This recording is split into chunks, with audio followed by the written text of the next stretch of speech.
From the English Standard Version by Crossways Publishing, a reading of Genesis chapters 1 through 3. Genesis chapters 1 through 3 from the English Standard Version. In the beginning, God created the heavens and the earth. The earth was without form and void, and darkness was over the face of the deep. And the Spirit of God was hovering over the face of the waters. And God said, "Let there be light," and there was light. And God saw that the light was good. And God separated the light from the darkness. God called the light day, and the darkness he called night. And there was evening, and there was morning, the first day. And God said, "Let there be an expanse in the midst of the waters, and let it separate the waters from the waters." And God made the expanse, and separated the waters that were under the expanse from the waters that were above the expanse. And it was so. And God called the expanse heaven. And there was evening, and there was morning, the second day. And God said, "Let the waters under the heavens be gathered together into one place, and let the dry land appear." And it was so. God called the dry land earth, and the waters that were gathered together he called seas. And God saw that it was good. And God said, "Let the earth sprout vegetation, plants yielding seed, and fruit trees bearing fruit, in which is their seed, each according to its kind on earth." And it was so. The earth brought forth vegetation, plants yielding seed according to their own kinds, and trees bearing fruit, in which is their seed, each according to its kind. And God saw that it was good, and there was evening, and there was morning, the third day. And God said, "Let there be lights in the expanse of the heavens to separate the day from the night, and let them be for signs and for seasons, and for days and years. And let them be lights in the expanse of the heavens to give light upon the earth." And it was so. And God made two great lights, the greater light to rule the day, and the lesser light to rule the night, and the stars. And God set them in the expanse of the heavens to give light on earth, to rule over the day and over the night, and to separate the light from the darkness. And God saw that it was good, and there was evening, and there was morning, the fourth day. And God said, "Let the waters swarm with swarms of living creatures, and let birds fly above the earth across the expanse of the heavens." So God created the great sea creatures, and every living creature that moves, with which the waters swim, according to their kinds, and every winged bird according to its kind. And God saw that it was good. And God blessed them, saying, "Be fruitful and multiply, and fill the waters in the seas, and let birds multiply on the earth." And there was evening, and there was morning, the fifth day. And God said, "Let the earth bring forth living creatures according to their kinds, livestock and creeping things, and beasts of the earth according to their kinds." And it was so. And God made the beasts of the earth according to their kinds, and the livestock according to their kinds, and everything that creeps on the ground according to its kind. And God saw that it was good.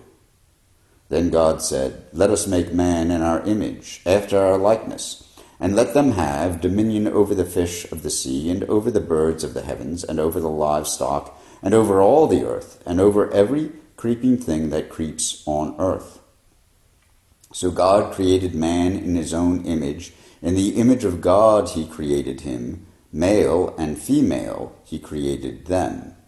And God blessed them. And God said to them, "Be fruitful and multiply, and fill the earth and subdue it, and have dominion over the fish of the sea, and over the birds of the heavens, and over every living thing that moves on the earth." And God said, "Behold, I have given you every plant yielding seed that is on the face of the earth, and every tree with seed in its fruit. You shall have them for food. And to every beast of the earth, and to every bird of the heavens, and to everything that creeps on the earth, everything that has the breath of life, I have given every green plant for food." And it was so. And God saw everything that he had made, And behold, it was very good. And there was evening, and there was morning, the sixth day. Thus the heavens and the earth were finished, and all the hosts of them. And on the seventh day God finished his work that he had done, and he rested the seventh day from all his work that he had done. So God blessed the seventh day and made it holy, because on it God rested from all his work that he had done in creation.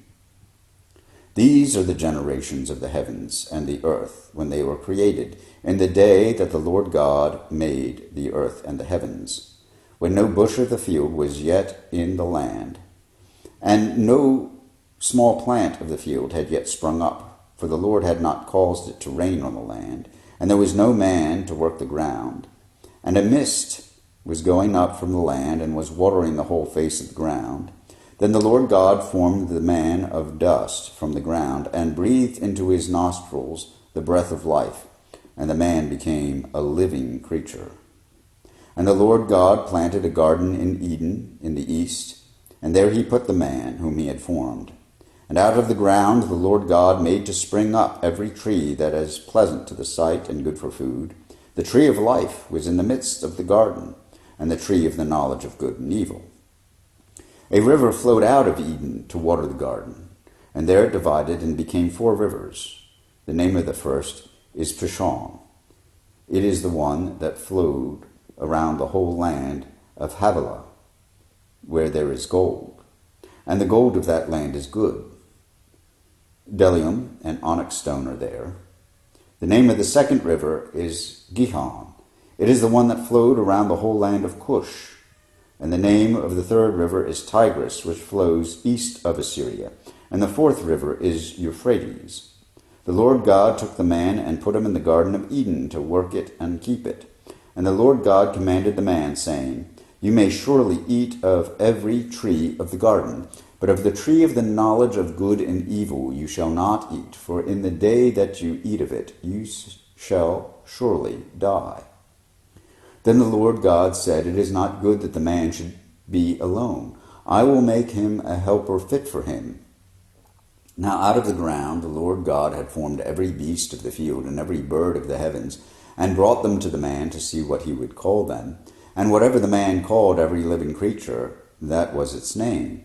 The man gave names to all livestock, and to the birds of the heavens, and to every beast of the field. But for Adam there was not found a helper to be fit for him. So the Lord God caused a deep sleep to fall upon the man, and while he slept, took one of his ribs and closed up its place with flesh. And the rib that the Lord God had taken from the man he made into a woman, and brought her to the man. Then the man said, This at last is bone of my bones and flesh of my flesh. She shall be called woman, because she was taken out of man. Therefore a man shall leave his father and his mother, and hold fast to his wife, and they shall become one flesh. And the man and his wife were both naked, and were not ashamed. Now the serpent was more crafty than any other beast of the field that the Lord God had made.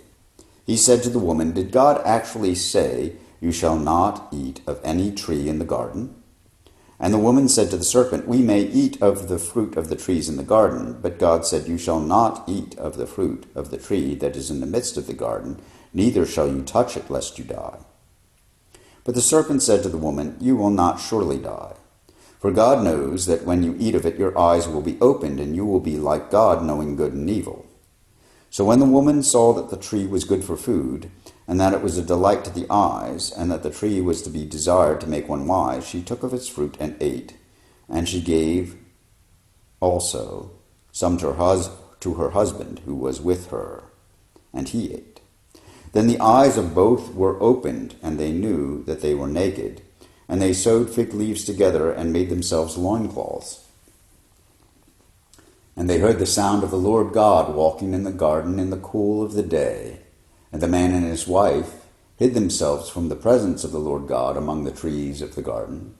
But the Lord God called to the man and said to him, Where are you? And he said, I heard the sound of you in the garden, and I was afraid because I was naked, and I hid myself. He said, Who told you that you were naked? Have you eaten of the tree of which I commanded you not to eat? The man said, The woman who you gave to be with me, she gave me the fruit of the tree, and I ate. Then the Lord God said to the woman, What is this that you have done? And the woman said, The serpent deceived me, and I ate. The Lord God said to the serpent, Because you have done this, cursed are you above all livestock, and above all the beasts of the field. On your belly you shall go, and dust you shall eat all the days of your life. I will put enmity between you and the woman, and between your offspring and her offspring. He shall bruise your head, and you shall bruise his heel. To the woman he said, I will surely multiply your pain in childbearing. In pain you shall bring forth children. Your desire shall be contrary to your husband, but he shall rule over you. And to Adam he said, Because you have listened to the voice of your wife, and have eaten of the tree of which I commanded you, you shall not eat of it. Cursed is the ground because of you. In pain you shall eat of it all the days of your life. Thorns and thistles it shall bring forth for you. And you shall eat the plants of the field. By the sweat of your face you shall eat bread, till you return to the ground, out of which you were taken. For you are dust, and to dust you shall return. The man called his wife's name Eve, because she was the mother of all living. And the Lord God made for Adam and for his wife garments of skins, and clothed them. Then the Lord God said, Behold, the man has become like one of us in knowing good and evil. Now lest he reach out his hand and take also of the tree of life and eat, and live forever. Therefore the Lord God sent him out of the Garden of Eden to work the ground from which he was taken. He drove out the man, and at the east of the Garden of Eden he placed the cherubim and a flaming sword that turned every way to guard the way to the tree of life. Here ends the first 3 chapters of Genesis in the English Standard Version.